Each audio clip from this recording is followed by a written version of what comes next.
So hello everyone and welcome to the new lecture of FRB 2.0 जिसमें कि हम लोग बायोलॉजी का अपना अगला और आखिरी टॉपिक करेंगे एंड दैट इज़ डिजीज़ेस, यानी कि जो रोगाणु हैं वो हम पढ़ेंगे। तो यहाँ पर आप देख सकते हैं हिंदी में पूरा माइंड मैप है, स्क्रीनशॉट आप इसका ले सकते हैं। चलिए अभी स्टार्ट करते हैं। डिजीज़ेस जिसकी वजह से होती हैं उसको पैथोजन बोलते हैं। पैथोजन में आते हैं हमारे वायरस, प्रोटोजोआ, फंगस और बैक्टीरिया। ठीक, इनको बोलते हैं पैथोजेंस। तो हम एक एक करके देखेंगे कि वायरस की वजह से कौन कौन सी बीमारी होती है, बैक्टीरिया, फंगस और प्रोटोजोआ की वजह से।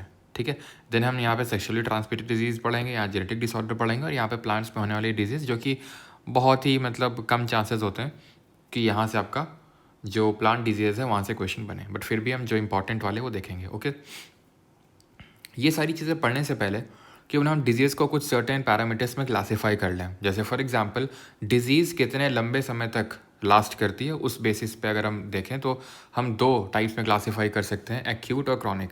एक्यूट वो डिजीज़ होती हैं जो बहुत ही कम टाइम के लिए लास्ट करती हैं। जैसे फॉर एग्जांपल सर्दी जुकाम होता है, तुरंत चला जाता है। लेकिन डायबिटीज़ है, अर्थराइटिस है, जोड़ों का दर्द है, डायबिटीज़ बहुत सालों सालों तक रहता है। तो ये क्रॉनिक डिजीज़ में आएगा आपका डायबिटीज़, टीबी, एलिफेंटियासिस। लेकिन फीवर, कोल्ड, कफ ये सब आपका एक्यूट में आता है, बिकॉज अब ऐसे कोई वो टाइम लिमिट नहीं है कि नहीं इतने दिन होता है तो उसको एक्यूट, इतने दिन क्रॉनिक। जनरली कंसिडर किया जाता है कि अगर वीक 2 वीक तक है, 2 वीक तक तो एक्यूट है, लेकिन अगर महीने, 2 महीने, 3 महीने से प्रोलॉन्ग कर रहा है, ठीक है, सालों तक, तो क्रॉनिक होता है वो। Okay, on the basis of कि वो एक पर्सन से दूसरे पर्सन में जा रही है वो डिजीज़ या नहीं जा रही है, यानी कि एक पर्सन जो इन्फेक्टेड है से दूसरे पर्सन के अगर कांटेक्ट में आता है तो क्या उसको भी हो जाता है, तो उसके बेसिस पे हम कम्युनिकेबल, नॉन कम्युनिकेबल में डिवाइड करते हैं। डिजीज़ वो डिजीज़ जो स्प्रेड हो जाती है एक पर्सन से दूसरे में, उसको कम्युनिकेबल बोलते हैं, और जो नहीं होती उसको नॉन कम्युनिकेबल बोलते हैं। एग्जाम्पल के तौर पर कम्युनिकेबल में आएगा AIDS, okay, cold. But AIDS में ध्यान रखना ये जब बॉडीली फ्लूइड हो तो अभी हम देखेंगे जब ट्रांसमिट होते हैं एक पर्सन से दूसरे में तो एड्स होता है, कोल्ड, चिकन पॉक्स, कोविड। बाकी डायबिटीज़, अर्थराइटिस, ग्लोकोमा, अगर आप किसी को डायबिटीज़ उसके संपर्क में आते हैं तो आपको डायबिटीज़ तो नहीं हो जाएगा ना, तो नॉन कम्युनिकेबल है। देन ऑन द बेसिस कि वो कितने रीजन में फैली हुई वो बीमारी, उसके बेसिस पे एंडेमिक, एपिडेमिक और पैंडेमिक। एंडेमिक वो है these disease are constantly present in a population और region with relative low spread. बहुत भयंकर स्प्रेड नहीं होता, बहुत ही छोटी जगह में होती है ये। ठीक है, then epidemic, sudden increase in case spreading through a large population, एकदम से इंक्रीज हुआ पॉपुलेशन में और लार्ज पॉपुलेशन को कवर करके रखा हुआ है। जैसे अगर मैं बात करूँ इबोला, तो इबोला एक सर्टेन पार्ट ऑफ अफ्रीका में है और वो रिलेटिवली कांस्टेंट है, उतना ज़्यादा भयंकर स्प्रेड नहीं, तो उसको मैं एंडेमिक में रखूँगा। लेकिन कोविड जैसी बीमारी उसको मैं पैंडेमिक में डालूंगा। पहले वो एपिडेमिक बना, पहले एपिडेमिक बना जब वुहान से वो ओरिजिनेट हुआ चाइना में, और धीरे धीरे वो पैंडेमिक का रूप ले लिया। That is sudden and intention cases across, ये क्या लिखा हुआ है यहाँ पे, ठीक है, सडन इंक्रीज हो गई है। ठीक है, सडन इंक्रीज इन केसेस, सडन इंक्रीज इन cases across several countries, continent और द वर्ल्ड, यानी बहुत बड़े पार्ट ऑफ अर्थ को इन्फेक्ट करता है और एकदम से इंक्रीज होता है। ये छोटे पार्ट को इफेक्ट करता है, उतना ज़्यादा तेज़ी से फैलता नहीं है। छोटे पार्ट को ही मतलब रिलेटिव लार्ज करता है, लेकिन इसका स्प्रेड थोड़ा सा इससे तेज होता है। और ये लार्ज नहीं, एंटायर आप मान लो पूरा कॉन्टिनेंट, पता चला पूरा एशिया या फिर मल्टीपल कॉन्टिनेंट या फिर पूरा वर्ल्ड, जैसे हमने कोविड को देखा है ना, तो वो पैंडेमिक का रूप ले लिया। अब पैथोजेंस पे आते हैं और एक एक करके उनकी वजह से होने वाली जो डिजीज़ है उनके बारे में जानेंगे। तो वायरस की अगर बात करेंगे तो इसका जेनेटिक मटेरियल जो बना होता है, इसमें जेनेटिक मटेरियल या तो डीएनए का हो सकता है, आरएनए का हो सकता है। और अगर आरएनए का होता है तो ऐसे वायरस को हम बोलते हैं रेट्रो वायरस नेचर का होता है वो, अगर उसका जो जेनेटिक मटेरियल है आरएनए का बना होगा तो। अब इसमें जो प्रोटीन होता है, जो इसमें एनवेलप होता है, वो एक प्रोटीन जिसका नाम है कैप्सिड, उससे बना हुआ होता है।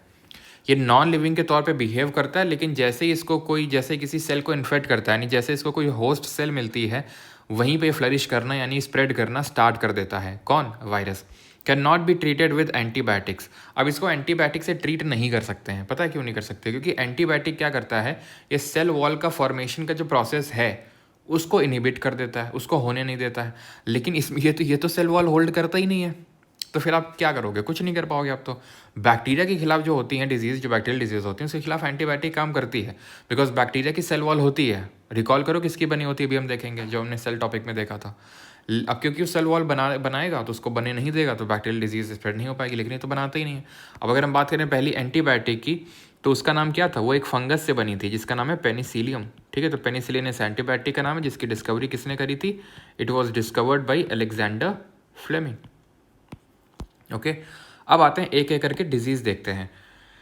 हेपेटाइटिस, ये अफेक्ट करता है लिवर को। हेपेटाइटिस 3 तरह का होता है, ABC, ऑन द बेसिस की मोड ऑफ ट्रांसमिशन क्या है। ट्रांसमिट अगर फूड से हो रहा है तो हेपेटाइटिस A, सेक्सुअल कॉन्टैक्ट से हो रहा है तो B, और अगर हो रहा है इन्फेक्टेड ब्लड से तो C।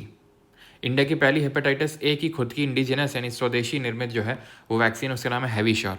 देन जॉन्डिस पे आते हैं। जॉन्डिस मेनली ये भी अफेक्ट करता है लिवर को, यानी हेपेटाइटिस और जॉन्डिस दोनों ही लिवर को अफेक्ट करते हैं। जॉन्डिस को हम येलो फीवर के नाम से भी जानते हैं, पीलिया के नाम से भी जानते हैं, ठीक है। येलो फीवर जिसमें कि जनरली जो हमारा आंखें हैं, जो स्किन है, थोड़ी सी येलोइश हो जाती हैं। मम्स जो होते हैं ये हमारे सेलेवरी ग्लैंड, मैंने आपको पढ़ाया था, डिफरेंट ग्लैंड्स होते हैं। जो हमारा ये बकल कैविटी होता है इसमें डिफरेंट ग्लैंड्स होते हैं, जिसमें कि हमारा एक पैरोटिड ग्लैंड होता है जो कान के जस्ट बगल में होता है, कान के आगे की तरफ होता है। जैसे कान है तो कान के इधर के साइड हो, ये आपका कान इस तरह से, तो कान के इधर साइड में पैरोटिड ग्लैंड होते हैं। तो ये इन्हीं को अफेक्ट करता है, जिसको हिंदी में गलसुआ बोलते हैं। Flu, it is cause due to influenza. Influenza is also known as evil influence of star, क्योंकि कुछ इस तरह से मतलब उसका थोड़ा सा शेप रहता है वायरस का, ठीक है। तो इसी वजह से एविल इन्फ्लुएंस ऑफ स्टार बोलते हैं। 2 तरह के फ्लू होते हैं, स्वाइन फ्लू और bird flu. Swine flu H1N1 होता है आपका जो वायरस, स्वाइन फ्लू जो कि सुअर से फैलता है, और bird flu H5N1। Okay, common cold होता है राइनो वायरस की वजह से, ध्यान रखना, कॉमन कोल्ड राइनो वायरस की वजह से होता है, बहुत इंपॉर्टेंट है, ठीक है। देन पोलियो पे आते हैं। तो पोलियो वायरस कौन सा रिस्पॉन्सिबल है पोलियो के लिए, पोलियो माइलिटिस एक तरह का एंटो वायरस है। इनको हम एंटीरो वायरस भी बोलते हैं, और जनरली जो RNA कंटेनिंग जो वायरस होते हैं वो होते हैं ये, ठीक है। इसको इंडिया से इरेडिकेट किया जा चुका है, एज 2023 में इसका डिक्लेरेशन हुआ था। ये नर्वस सिस्टम को अफेक्ट करता था। फर्स्ट पोलियो की जो वैक्सीन है वो जोनास सॉक ने बनाई थी, ठीक है, जो कि एक इनएक्टिवेटेड पोलियो वैक्सीन की अगर बात करेंगे वो थी ये जो उन्होंने बनाई थी। और जो लाइव एटीन्यूएटेड ओरल जो पोलियो वैक्सीन थी वो अल्बर्ट सेबिन ने बनाई थी। लेकिन जनरली आपसे जो जॉन नहीं होगा, ये जोनास होगा, ठीक है। जोनास जो साक ने बनाई थी, ये इंपॉर्टेंट है, ये आपसे पूछता है एग्जाम में। सर्वाइकल कैंसर, अभी सर्वाइकल कैंसर वो नेक वाले सर्वाइकल रीजन की बात नहीं हो रही है, जो हमने पढ़ा था सर्वाइकल है ना, थोरैसिक, लंबर है ना, सैक्रम, कॉकेक्स, याद आया कुछ। 5 यहाँ पर बोन थी, 12 यहाँ थी, 7 यहाँ थी, 1 यहाँ थी और 1 यहाँ थी, टोटल कितनी हो गई थी, 24, 25, 26, याद है, 26 बोन स्पाइनल कॉर्ड में। तो ये वो वाला सर्वाइकल नहीं है, ये एक्चुअल में अगर आपको याद हो तो हमने जब रिप्रोडक्शन पढ़ा था तो ये पढ़ा था, ये होता है यूटेरस, है ना, यूटेरस होता है ये, और ये होता है आपका सर्विक्स, और यहाँ होती है वजाइना। तो वजाइना और यूटेरस को लिंक करने का काम करता है सर्विक्स, ठीक है, सर्विक्स। तो वहीं पे जो कैंसर होता है human papilloma virus, that is HPV की वजह से वही है ये, और ये डिटेक्ट होता है स्मीयर टेस्ट के through. Chicken pox, small pox, chicken pox होता है वेरिसेला जोस्टर वायरस की वजह से, और स्मॉल पॉक्स होता है वेरियोला वायरस की वजह से। ये वायरस जो है अलग अलग, ये ध्यान रखिएगा थोड़ा सा। वैक्सीन स्मॉल पॉक्स की डिस्कवर करी थी किसने, एडवर्ड जेनर ने। और इरेडिकेट कब किया गया था इसको इंडिया से, 1977, 1970 में इसको इरेडिकेट कर दिया गया था। डेंगू की अगर बात करेंगे, ये कॉज किस वायरस की वजह से होता है, फ्लैवी वायरस, ठीक है। फ्लैवी वायरस फैमिली से, जो फ्लैविडे वायरस जो होते हैं उनकी फैमिली से बिलोंग करते हैं इनके वायरस। एंड कैरियर इसका होता है female Aedes aegypti mosquito. Carrier का मतलब होता है एक पर्सन की बॉडी से दूसरी पर्सन में कैसे जाएगा, तो ये जो मस्कीटो है ये लेके जाता है इस वायरस को, जो कि फ्लैवी वायरस होता है, ठीक है, फीमेल एडीज एजिप्टी। रेबीज़ की अगर बात करेंगे तो लैसा वायरस होता है ये। अभी आपने एक अनफॉर्चुनेट आई थिंक इंसिडेंट सुना भी होगा कि एक कबड्डी प्लेयर था, उसको एक कुत्ते के पिल्ले ने, मतलब जो कुत्ते का बच्चा होता है, उसने काट लिया था, एंड उसकी मतलब काफ़ी दर्दनाक मौत हुई, ठीक है। क्यों, क्योंकि एक्चुअल में जो रेबीज़ हो गया था, ठीक है, क्योंकि रेबीज़ होता है, अगर वो रेबीज़ अंदर चला जाए, जो लिसा वायरस है, तो ये नर्वस सिस्टम को अफेक्ट करता है, तो मतलब आदमी पागल सा हो जाता है। आपने आई थिंक देखा भी होगा, वो बंदा पागल सा हो गया था, चिल्ला रहा था, है ना, आपने सुना भी होगा कि कुत्ते ने काट लिया, फिर कुत्ते की तरह भौंकने लगा वो, और उसकी डेथ हो गई। तो वही कुछ हुआ उस पर्सन के साथ, मतलब काफ़ी बेकार होता है, ठीक है। और टेटनस में भी नर्वस सिस्टम ही इफेक्ट होता है, टेटनस में, रेबीज़ में, पोलियो में, इन सब में नर्वस सिस्टम ही इफेक्ट होता है। नर्वस सिस्टम का इफेक्शन मतलब सबसे गंदा होता है एकदम, ठीक है। एड्स की अगर बात करें, एक्वायर्ड इम्यूनो डिफिशियंसी सिंड्रोम, ये सेक्सुअली ट्रांसमिटेड डिजीज़ होती है, एंड ये HIV that is human immuno deficiency virus की वजह से होती है, एंड डेथ क्यों होती है इसमें डेथ? इसलिए होती है, ये ऐसा नहीं कि ये वाले ऑर्गन को अफेक्ट कर दिया, ये वो वाले ऑर्गन को अफेक्ट कर दिया। डेथ इसलिए होती है कि ओवरऑल बॉडी की जो इम्यून सिस्टम है उसको कम कर देता है, तो हमारी जो प्रतिरोधक क्षमता है, बीमारी से लड़ने की जो प्रतिरोधक क्षमता है वो काफ़ी हद तक कम हो जाती है, जिसकी वजह से अगर हमें कोई छोटी सी भी सर्दी जुकाम हुई, बहुत भयंकर तगड़े से पकड़ता है वो, और हो सकता है वो छोटा सा सर्दी जुकाम can lead to the death. ठीक है, तो मेथड ऑफ ट्रांसमिशन क्या होता है? यूजुअली सेक्सुअल कॉन्टैक्ट होता है, ब्लड ट्रांसफ्यूजन होता है, जैसे कि तभी बोला जाता है कि अगर आप बाल कटवाने जाते हैं तो जो छुरा चलाता है नहीं, तो उसमें ब्लेड बदलवा लेना चाहिए या फिर खुद का लेके जाना चाहिए, क्योंकि ठीक है इतने सारे लोग आते हैं तो वो ब्लड ट्रांसफ्यूजन, ठीक है, मतलब चांसेस कम होते हैं लेकिन फिर भी चांस होता है वहाँ पे भी। ठीक है, इन्फेक्टेड सिरेंज से अगर किसी ने सिरेंज लगा दी तो ये सारी चीज़ों में हमें अवेयर रहना चाहिए ना। फ्रॉम मदर टू बेबी भी ट्रांसफ़र होता ही है। टेस्ट इसके लिए होता है ELISA, which stands for enzyme linked immunosorbent assay. ठीक है, एंड 8th डे सेलिब्रेट होता है 1 दिसंबर को, to raise the awareness with regard to the AIDS. ध्यान ये रखना है कि सेक्शुअली ट्रांसमिटेड डिजीज़ है, हमने पढ़ा है वायरस में, ये ध्यान रखना है। अब आते हैं हम बैक्टीरिया पे आते हैं, ठीक है, उसके बाद प्रोटोजोआ और फंगस पे आएंगे। बैक्टीरिया की अगर बात करेंगे तो ये प्रोकैरियोट होते हैं, ठीक है, यूनिसेलुलर नेचर के होते हैं, लिविंग एंटिटी होता है, इनका जेनेटिक मटेरियल जो होता है उसको जीनोफोर बोलते हैं। ठीक है, खुद में डिवाइड कर सकता है, ये पैरासिटिक और सेप्रोफाइटिक दोनों नेचर का हो सकता है। पैरासाइट का मतलब होता है परजीवी जो दूसरों पे डिपेंडेंट है, सेप्रोफाइटिक भी दूसरे पे डिपेंडेंट है, लेकिन ये डेड और डिकेइंग मैटर में अपना खाना मतलब न्यूट्रिशन डिराइव करते हैं। जो पैरासिटिक होते हैं ये दूसरे का खून चूसते हैं, ये तो भाई डेड एंड डिकेइंग मैटर, वो तो पहले से ही मरा हुआ है, ये जिंदा का खून चूसते हैं। ठीक है, एंटीबायोटिक्स इनको ट्रीट करने के लिए हम यूज़ करते हैं। अब आते हैं बैक्टीरियल डिजीज़ पे।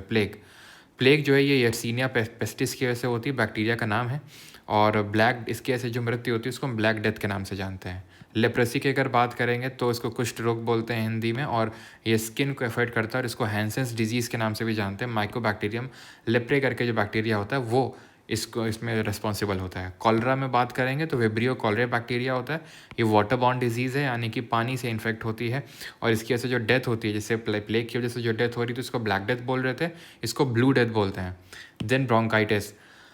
अब इफ़ यू रिमेंबर हमारा जो पूरा रेस्पिरेटरी ट्रैक था, तो यहाँ पर ट्रैकिया था, यहाँ पर रिंग्स ऑफ कार्टिलेज थी, सपोर्ट कर रही थी सो दैट ये कोलैप्स ना कर जाए। देन ये ब्रोंकियोल्स में डिवाइड हुए थे, एंड देन सर्टेन ब्रोंकाइटिस में डिवाइड हुए थे कि नहीं हुए थे ब्रोंकियोल्स, ये ब्रोंकियोल्स सर्टेन ब्रोंकाइटिस में डिवाइड हुए थे, और इनके एंड्स में जो है ये गुब्बारे sac like balloon like structure लगे हुए थे, जिनको एल्वेलाई के नाम से जानते हैं, जहाँ पर गैसेस एक्सचेंज होता है। तो ये जो ब्रोंकियोल्स हैं इन्हीं में ही ब्रोंकाइटिस होता है, यही अगर इन्फेक्ट हो जाते हैं, ठीक है, तो फिर हमें हो जाता है ब्रोंकाइटिस।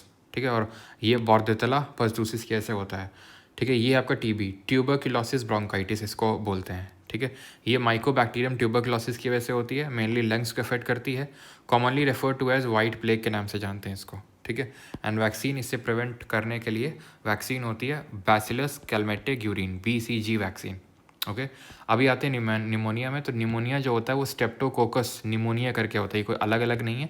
स्टेप्टोकोकस बैक्टीरिया होता है, बैक्टीरिया हमारे अलग अलग शेप के हो सकते हैं। अगर स्फेरिकल शेप का होता है, ठीक है, अगर स्फेरिकल शेप का होता है तो उसको स्टेप्टोकोकस बोलते हैं, फिर कोकाई बोलते हैं। ठीक है, स्फेरिकल शेप का होता है। रॉड लाइक होता है तो उसको बैसिलस बोलते हैं। ठीक है, उसको बैसिल या बैसिलस बोलते हैं। स्पाइरल शेप होता है, ठीक है, स्पाइरल शेप होता है तो उसको क्या बोलते हैं? स्पिरिला। ठीक है, तो ध्यान रखिएगा किसी भी तरह का हो सकता है आपका बैक्टीरिया। ये भी ध्यान रखिएगा कि जो स्ट्रेप्टोकोकस है ना, ये स्ट्रेप्टोकोकस ये ग्राम पॉजिटिव बैक्टीरिया है, ग्राम पॉजिटिव बैक्टीरिया है। और वहीं पर जैसे ई कोलाई लिखा हुआ है, ये आपका ग्राम नेगेटिव बैक्टीरिया है। अब ग्राम पॉजिटिव और ग्राम नेगेटिव में अंतर क्या होता है? ग्राम पॉजिटिव की जो सेल वॉल होती है बैक्टीरिया की वो थिक होती है, और वो सेल वॉल बनी किसकी होती है? पेप्टिडोग्लाइकन या पेप्टिन भी इन शॉर्ट बोलते हैं, पेप्टिडोग्लाइकन वैसे पूरा नाम है। ठीक है, ग्राम नेगेटिव में क्या होती है? थिन होती है, तो ये ज़्यादा रेजिस्टेंट होते हैं एंटीबायोटिक के लिए। साथ ही साथ एक डीक्लरेशन करके प्रोसेस होता है, जहाँ पर ये अपना पर्पल कलर को जो है पर्पल कलर दिखाते हैं। एक डीक्लरेशन प्रोसेस होता है, उसमें पर्पल कलर दिखाते हैं। ग्राम पॉजिटिव वालों के अगर मैं बात करूँ, जो ग्राम नेगेटिव होते हैं वो पिंक या रेड कलर दिखाएंगे। ठीक है, जो ग्राम नेगेटिव होंगे वो पिंक या रेड कलर दिखाएंगे, ये चीज़ बस ध्यान रखिएगा। ओके, अब ये ई कोलाई जिसका नाम एस्चेरिचिया कोलाई है, इसकी वजह से डायरिया होता है। पेप्टिक अल्सर अगर बात करें, पेप्टिक अल्सर पेट में जो अल्सर छाले हो जाते हैं, बैक्टर पाइलोरी की वजह से होता है। देन डिप्थीरिया आपका इसकी वजह से होता है, कॉरिनोबैक्टीरियम डिप्थीरिया। टाइफाइड सैल्मोनेला टाइफाई की वजह से, विडाल टेस्ट होता है इसको ऑब्जर्व करने के लिए। सैल्मोनेला, स्ट्रेप्टोकोकस सब ग्राम पॉजिटिव बैक्टीरिया होते हैं, ठीक है। ई कोलाई आपका ग्राम नेगेटिव होता है। एक्ने की अगर बात करेंगे तो स्टेफिलोकोकस बैक्टीरिया की वजह से होता है। स्टेफिलोकोकस की वजह से एक्ने मुहासे जो होते हैं। टेटनस क्लॉस्ट्रीडियम टेटनी की वजह से होता है, और ये भी आपका नर्वस सिस्टम को भी अफेक्ट करता है। वूपिंग कफ जिसको काली खांसी बोलते हैं, खसरा, ठीक है। तो डिप्थीरिया जो होता है, एक सेकेंड, यहाँ पर बैक्टीरिया के नाम की जगह डिप्थीरिया लिख गया है। एक्चुअली बैक्टीरिया का नाम है बोर्डेटेला परटूसिस, ठीक है। बोर्डेटेला परटूसिस है ये बैक्टीरिया का नाम, और बिल्कुल ये इफेक्ट करता है आपके रेस्पिरेटरी ट्रैक को। गोनोरहोया और साइफिलिस, ध्यान रखना ये दोनों, गोनोरहोया और साइफिलिस, ये दोनों ही आपके सेक्सुअली ट्रांसमिटेड डिजीज़ हैं ड्यू टू बैक्टीरिया। जैसे कि हमने पढ़ा था सेक्सुअली ट्रांसमिटेड थी एड्स, वो थी वायरस की वजह से। गोनोरहोया और साइफिलिस होती हैं बैक्टीरिया की वजह से, ठीक है। ये रिप्रोडक्टिव ऑर्गन्स को अफेक्ट करती है, एंड साइफिलिस ऑल्सो। एंथ्रैक्स जो है ये एक अगर हम बात करें एनिमल से ट्रांसफ़र होने वाली डिजीज़ है। ऐसी डिजीज़ को हम जूनोटिक डिजीज़ बोलते हैं, ठीक है। जूनोटिक वो होती हैं जो एनिमल से ट्रांसफ़र होती हैं, जैसे कि फॉर एग्जांपल रेबीज़, क्या उसको जूनोटिक बोल सकते हैं? बिल्कुल बोल सकते हैं, ठीक है। तो ये चीज़ ध्यान रखना है। देन अभी आते हैं जो छोटी छोटी हमारी डिजीज़ेज़ हैं, एक एक करके देखते हैं, समझते हैं। अब यहाँ से इंपॉर्टेंट है, जैसे प्रोटोजोआ की अगर बात करते हैं, ये भी एक पैथोजन है। इसके से मलेरिया, स्लीपिंग सिकनेस और काला आजार, सिर्फ 3 डिजीज़ याद रखनी, तीसरे से चौथा आपसे नहीं पूछेगा वो, ठीक है। मलेरिया के लिए जो प्रोटोजोआ रिस्पॉन्सिबल होता है प्लाज्मोडियम। रिकॉल करो जल्दी से, प्लाज्मोडियम कौन सा फॉर्म ऑफ एसेक्सुअल रिप्रोडक्शन दिखाता है, अभी कमेंट में लिखो। फीमेल एनोफिलीज मस्कीटो इसका कैरियर होता है, जैसे हमने फीमेल एडीज एजिप्टी देखा था वायरस के डेंगू के केस में, जो कि एक वायरस की वजह से होता है, ठीक है। सेम ध्यान रखना, यही कैरियर आपका चिकनगुनिया में भी होता है, ठीक है। क्लियर, आगे बढ़ते हैं। तो ये प्लाज्मोडियम में कैसा होता है आपका, मल्टीपल फ्यूजन होता है। ट्रीटमेंट के लिए क्विनाइन, जो कि सिंचोना जो ट्री होता है, जो कौन से फॉरेस्ट में हमें देखने को मिलता है, जल्दी से लिखिए। तो क्विनाइन जो दवा बनती है वो सिंचोना ट्री की छाल से ही बनती है, ध्यान रखिएगा। डिटेक्शन के लिए वाइवैक्स टेस्ट होता है, और मलेरिया डे 25 अप्रैल को सेलिब्रेट करते हैं, okay. Sleeping sickness, protozoa trypanosoma, carrier tsetse flies, जैसे कैरियर यहाँ पर फीमेल एनोफिलीज था, यहाँ सेसेफ्लाइज। काला आजार कैरियर सैंड फ्लाई, और लेशमानिया जो है यहाँ पर प्रोटोजोआ। लेशमानिया में कौन सा फॉर्म ऑफ एसेक्सुअल रिप्रोडक्शन होता है, जरा रिकॉल करो। काला आजार में क्या होता है, एनलार्ज्ड स्प्लीन हो जाता है। जो स्प्लीन होता है, जो पेट वाला हिस्सा है, वो काफ़ी मोटा हो जाता है, ठीक है। तो याद कैसे रखेंगे, यहाँ सेसेफ्लाइज, यहाँ सैंड फ्लाई, तो ऐसे याद करो। सोजा स्लीपिंग से, ठीक है। स्लीपिंग सिकनेस से, स्लीपिंग सिकनेस से, और सोजा सोमा, कितना सब मैच कर रहा, राइम कर रहा सब। और बच गया दूसरा लेशमानिया, कालाजार और सैंड फ्लाई होता है इसका कैरियर। लेशमानिया में भी आपका बाइनरी फ्यूजन होता है, लेकिन अंतर क्या होता है, अमीबा में भी बाइनरी फ्यूजन होता है, लेशमानिया में भी। लेकिन लेशमानिया जो है उसमें एक ओरिएंटेशन, सिर्फ एक ही प्लेन के अलॉन्ग डिवीजन हो सकता है। अमीबा में किसी भी प्लेन के अलॉन्ग हो सकता है। ये प्रोटोजोआ हो गया। फंगस देख लेते हैं। फंगस की ऐसे याद करते हैं, बरसा करके याद कर सकते हैं, BARSA बरसा। बाल्डनेस, गंजापन, एथलीट्स फुट, रिंगवर्म, स्केबीज और अस्थमा, ये सब आपके फंगस के जैसे होते हैं। अब यहाँ पर हम देखते हैं जेनेटिक डिसऑर्डर्स कौन से हैं। तो जेनेटिक डिसऑर्डर वो होते हैं जो हमारे जीन में अगर कुछ, या फिर क्रोमोजोम में अगर कुछ मैल फंक्शनिंग आ जाती है, तो उससे जो डिसऑर्डर होते हैं उनको हम बोलते हैं जेनेटिक डिसऑर्डर, ठीक है। तो हमें पता है कि 2 तरह का हमारा सेल डिवीजन होता है, एक माइटोसिस होता है और एक मायोसिस होता है। इफ़ यू रिमेंबर, माइटोसिस में एक पेरेंट सेल 2 डॉटर सेल में बन रही थी, मायोसिस में एक पेरेंट सेल 4 डॉटर सेल में बन रही है, ओके, 4 में बन रही है। तो यहाँ पे जो डॉटर सेल होगी वो डाइप्लॉइड नेचर की होगी, यहाँ डॉटर सेल जो होगी वो हैप्लॉइड नेचर की होगी मायोसिस में। माइटोसिस में अगर अनकंट्रोल्ड सेल डिवीजन हो जाए तो कैंसर जैसी घातक बीमारियाँ हो जाती हैं, और अगर मायोसिस में अनकंट्रोल्ड सेल डिवीजन हो जाए तो हमें जेनेटिक डिसऑर्डर्स हो जाते हैं, जैसे Down syndrome, albinism, haemophilia, Turner syndrome, Klinefelter syndrome, sickle cell anaemia, thalassaemia और कलर ब्लाइंडनेस ना। इनको भी हम 2 पार्ट में डिवाइड कर देते हैं। अगर क्रोमोजोम में अगर आपका दिक्कत है, क्रोमोजोम मतलब एक कम है एक ज़्यादा है, ठीक, तो वो अलग है। और अगर जीन में अंतर है, अब हमें पता है कि जो क्रोमोजोम है वो किसका बना होता है, क्रोमोजोम DNA और प्रोटीन का बना होता है। Functional segment of DNA is called as gene. Functional जो सेगमेंट होता है DNA का, DNA डबल हेलिकल स्ट्रक्चर है इस तरह से, ठीक है। तो उसका एक हमने सेगमेंट ले लिया इस तरह से, उसको हम जीन बोलते हैं। इतनी भी चीज़ हमें क्लियर हो गई। और जीन के हमने देखे थे, जो जीन के डिफरेंट वेरिएंट्स होते हैं उनको हम क्या बोलते हैं, इफ़ यू रिमेंबर, अलील्स बोलते हैं, याद है आपको, ठीक है। और मेंडेलियन डिसऑर्डर क्यों बोलते हैं? You know that very well कि हमने पढ़ा था जॉन ग्रेगर मंडल, उनको हम फादर ऑफ जेनेटिक्स के नाम से जानते हैं बिकॉज उन्होंने pisum sativum that is pea plant में क्या किए थे, सब ये जेनेटिक्स वेनेटिक्स सब खेल खेला था। उस पर हमने देखा था उनके जो 3 लॉज दिए गए थे वो है ना, लॉ ऑफ डोमिनेंस हमने देखा था, लॉ ऑफ सेग्रीगेशन देखा था, और लॉ ऑफ तीसरा कौन था तो बताओ? एक तो हमने डोमिनेंस, सेग्रीगेशन और तीसरा वाले का नाम आई से शुरू होता है।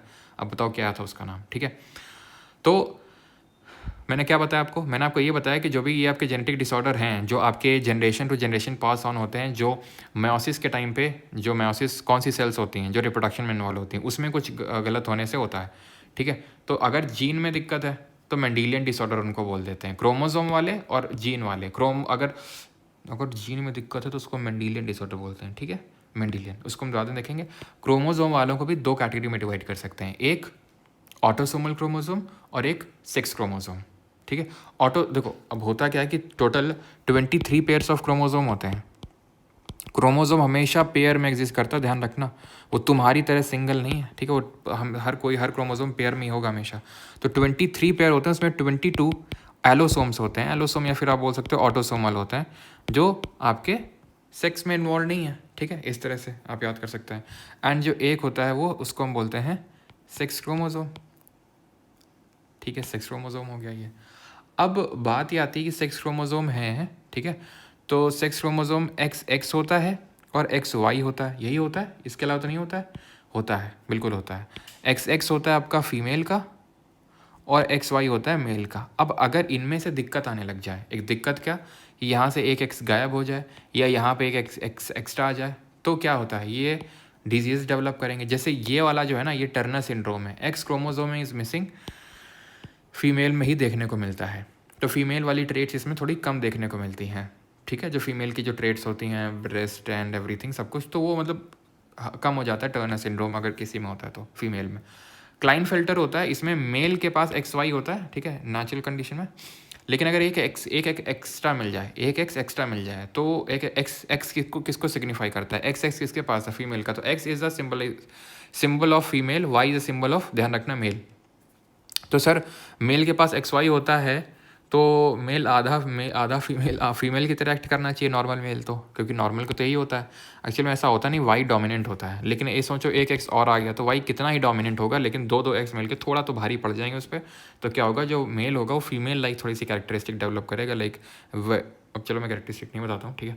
Presence of an extra copy, कुछ लोग फिर रिलेट करने लग जाओगे, मैं बोलूँगा वेरी थिन वॉइस, तो दैट डजंट मीन कि भाई वो क्लाइनफिल्टर का ही वो है, मतलब एक वो है, ठीक है, थिन वॉइस एंड मतलब बहुत सारी चीज़ें होती है जो फीमेल लाइक कैरेक्टरिस्टिक होती हैं। थिन वॉइस तो ये इसका कोई उससे लेना देना नहीं होता है कि मतलब सिर्फ क्लाइनफिल्टर से, क्योंकि अगर आपका जिससे मान लेते हैं अगर वो तो सबका अलग अलग होता है, वैसे बात है वॉइस है, ठीक है। जो आपका एडम सैपल होता है ना, जहाँ पर लैरिंग्स होता है हमारा, जो वॉइस बॉक्स होता है, वो तो उसमें अलग अलग सबका होता है, तो उस हिसाब से वॉइस अलग होती है, उसका उससे लेना देना नहीं, ठीक है। तो presence of an extra copy of x chromosome in males, जो कि मैंने आपको यहाँ पे दिखाया, ठीक है। बाकी अगर देखें जैसे डाउन सिंड्रोम है तो इसका सेक्स क्रोमोसोम से लेना देना नहीं, इस 1 पेयर से। इसमें 22 में 21 नंबर का जो है उसमें अगर चेंज आता है, उसमें दिक्कत आती है, तो डाउन सिंड्रोम होता है, ठीक है। जैसे कि सिर छोटा होना, इस तरह की दिक्कतें आती है। ट्राइसोमी 21 बोलते हैं इसको। एल्बिनिज्म होता है, ये भी ऑटोसोमल क्रोमोसोम की वजह से होता है। Haemophilia affects recessive gene located on the X chromosome, a rare disorder in which blood does not clot. ये भी अगर हम एक तरह से देखें तो एक्स क्रोमोसोम में जो जीन होती है उसको इफेक्ट करता है, तो ये भी आपका सेक्स क्रोमोसोम से ही तीनों लिंक्ड है, हीमोफीलिया, टर्नर सिंड्रोम और क्लाइनफिल्टर। इनमें क्या होता है, जीन में प्रॉब्लम आती है तो इनको मेंडेलियन डिसऑर्डर बोलते हैं। सिकल सेल एनीमिया, थैलेसीमिया और कलर ब्लाइंडनेस। और ध्यान रखने से हीमोफीलिया है तो इसमें मेल को ज़्यादा इफेक्ट करता ही है, ठीक है, as compare to female. Clear है? अब हम देख लेते हैं। और थैलेसीमिया की अगर बात करेंगे तो इसमें क्या होता है, यूजुअली ब्लड से लेना देना होता है, अनीमिया हो जाता है इसमें थैलेसीमिया केस में, क्योंकि बॉडी जो है वो कम हीमोग्लोबिन प्रोड्यूस करती है, इसकी वजह से thalassemia leads to anemia. Other हम देख लेते हैं जैसे विल्सन मैड हेटाइटाई blue baby syndrome. Wilson disease होती है when excessive amount of deposition of copper का बहुत ज़्यादा डिपोजिशन होता है, तो विल्सन डिजीज़ हो जाती है। मैड हैटर डिजीज़ होती है ड्यू टू मरकरी का पॉइजनिंग, यानी कि अगर मरकरी बहुत ज़्यादा आपकी बॉडी में चला जाए तो मैड हैटर डिजीज़ हो जाती है। एंड इटाई की अगर बात करेंगे तो कैडमियम डिपोजिशन की वजह से होती है, कैडमियम पॉइजनिंग जिसको हम बोलते हैं इटाई।